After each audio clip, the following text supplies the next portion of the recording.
Hi friends, welcome to Riya of cooking. இன்றைக்கி நம்ம என்ன பார்க்க போகிறோம்னா அடை தோசை எப்படி பண்ணுறதுன்னு பார்க்க போகிறோம்.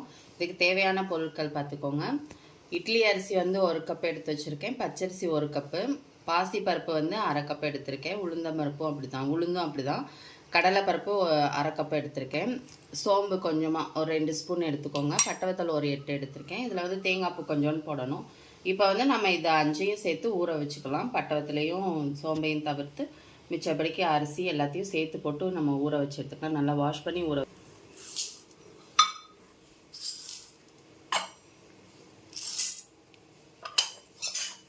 இப்போ இது எல்லாத்தையும் வாஷ் பண்ணி எடுத்து வச்சுக்கலாம்.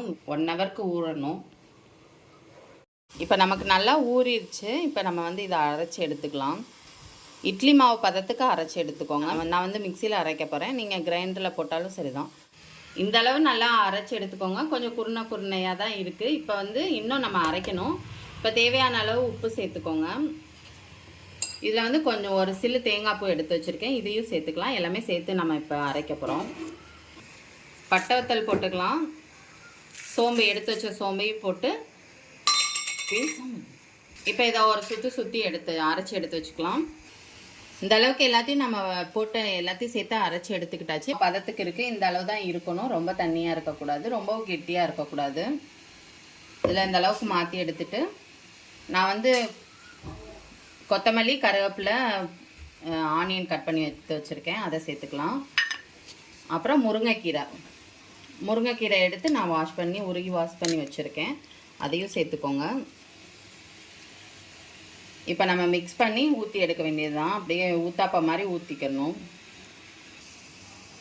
இப்போ மிக்ஸ் பண்ணிவிட்டு இதில் கொஞ்சமாக மஞ்சத்தூள் சேர்த்துக்கோங்க. இப்போ நம்ம அவ்வளோதான். ஊத்தாப்ப மாதிரி சும்மா ஒரு 2 கரண்டி ஊற்றி லைட்டாக அப்படியே சுற்றி விட்டுக்கோங்க. ஒரு கரண்டி எண்ணெய் ஊற்றிக்கோங்க. இது ரெடி ஆகிறதுக்குன்னே இதுக்கு தேவையான சட்னி அரைச்சிக்கலாம். 2 சில் தேங்காய் எடுத்திருக்கேன், அது போட்டுக்கோங்க. ஒரு 50 பொரிகள் எடுத்திருக்கேன், அதையும் சேர்த்துக்கலாம். பட்டவத்தல் ஒரு 5, பூண்டு 3 எடுத்திருக்கேன், அதையும் போட்டுக்கலாம். இதுக்கு வந்து காரமாக இருந்தால் தான் நல்லாயிருக்கும், டேஸ்ட்டு நல்லாயிருக்கும். இப்போ வந்து கொஞ்சமாக தேவையான அளவு உப்பு சேர்த்துக்கோங்க. உப்பு சேர்த்துட்டு கொஞ்சமாக தண்ணி ஊற்றி நம்ம இதை அரைச்சி எடுத்துக்கலாம். இவ்வளோதான். இந்த அளவில் தான் இருக்கணும் சட்னி. அப்போ தான் நல்லா டேஸ்ட்டாக இருக்கும். கொஞ்சம் காரம் போட்டுக்கோங்க. காரமாக இருந்ததுனா தான் நல்லாயிருக்கும். பாருங்கள், சூப்பரான அடை தோசை நமக்கு குயிக்காக ரெடி ஆயிடுச்சு. ரொம்ப டேஸ்ட்டாக இருக்கும்.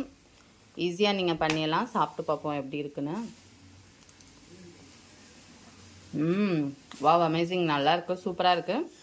நீங்களும் ட்ரை பண்ணி பாருங்கள். இந்த வீடியோ உங்களுக்கு பிடிச்சிருந்துச்சுன்னா லைக் பண்ணுங்கள், ஷேர் பண்ணுங்கள், கமெண்ட் பண்ணுங்கள், சப்ஸ்கிரைப் பண்ணுங்கள், கூடவே அந்த பெல் பண்ணி கிளிக் பண்ணுங்கள். Thank you friends.